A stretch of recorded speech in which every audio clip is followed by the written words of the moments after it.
As we approach the 2020 election, Democrats are searching for a message heading into that election.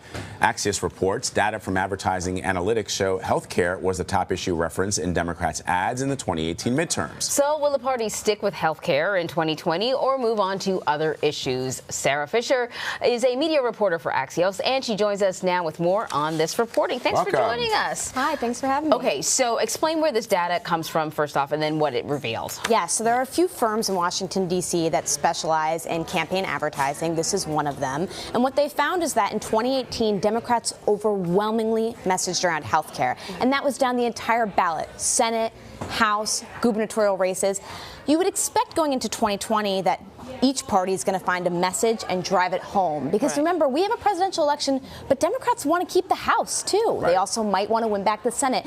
But what we're finding in focus groups around the country and talking to ad consultants is that that is not the case. Democrats have no unifying message, although there are a few big themes. What are those themes? Because that's the question I think a lot of people have, and that's what I think that Republicans are counting on, that there is no unified message, and it's a way to, we live in already a fragmented society. Now you've got a fragmented Democratic And that Party. on top of that, Vlad, then the Republicans can decide what the issues are going to be. Because President Trump keeps saying we want to be the party of health care. Yes, so what the big issues are.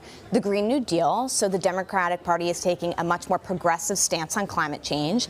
You also have Medicare for all, so a health care message, but a little bit more acute. And then lastly, it's really just income inequality. You hear a ton of candidates wanting to go after big corporations not paying their fair shares of taxes. But the problem is, as you mentioned, that's not one message. This is a few. And so they need to figure out a way to hone it in. On the Republican side, what you're finding actually is twofold. It's either candidates that want to align themselves with the president or candidates that want to stay far away. And those candidates that are staying far away right now, they're kind of just focusing on local issues. So abortion, we know, is big across the country, and other state ballot measures. So, you know, before we started this interview, I said I'm already sort of getting a little exhausted because, you know, we just had Bill de Blasio announce that he was running. There are a lot of candidates on the Democratic side running, 23 now. And this, we haven't even really started yet. I'm wondering, when you have that many people talking to the voters, how on earth are you going to have a unified message? It's tough. I mean, one of the things that we talked about with consultants is that you have to stand out if you're running in such a crowded field. So naturally, they're all going to take very different positions so that they can develop their own bases within the primary field. But if you have such a scattered message at the top, how are you going to wind that down to have a unified message at the bottom? And what we're hearing is, look, we're not going to get that unified message until the primary is over. Until next summer, we have one candidate that's going up against President Trump, most likely, and then we can use that message to drive it home down the ballot. The question is, will that be too late?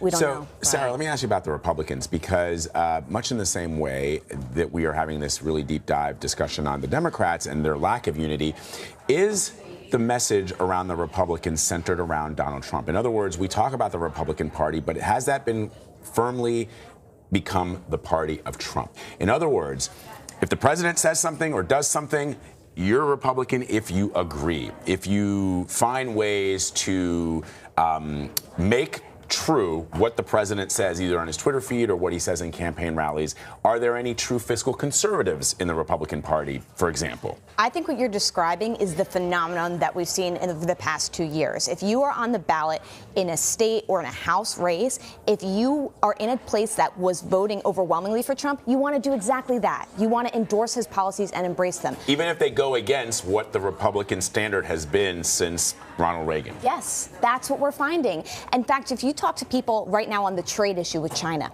you'll have people who are saying, look, this is not good for my business, but they support the president's policies because they want, quite frankly, to align themselves with who they think is going to be a winning candidate. You're right, though. It does erode what the Republican Party has traditionally stood for, and that's going to be tough after 2020, when the Republican Party has to look towards 2024 without Donald Trump. You know, the conventional sort of wisdom or conversation about the issues that move voters always kind of comes back to sort of like your kitchen table issues. Like, do you have a job? Are you paying your bills? And that's supposed to be what makes all the difference.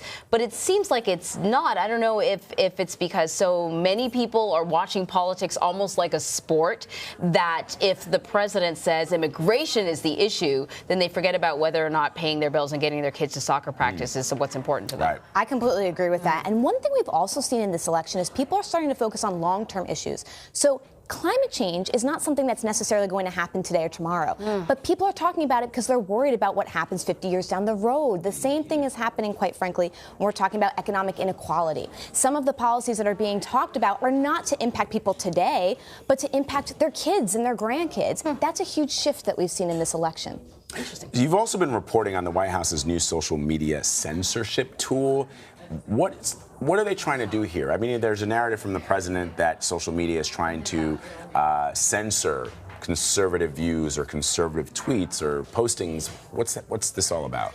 Yesterday was wild. So you had the leaders of New Zealand and France come together with over a dozen other countries and sign a pact saying, look, we're going to talk about how we regulate social media together.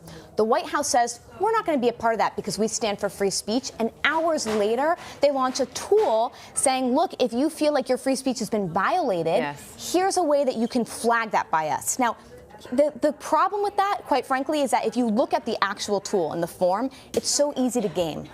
Almost anyone can go in. I tested it myself, and I didn't even write my real name or my real email, whatever. So I would expect that the White House is going to get a lot of trolls just kind of using this tool to get at them. So I don't know how effective it's going to be. That's really fascinating. Yeah, that really is. We need to have you back more often. Come back and talk to us. It's really interesting.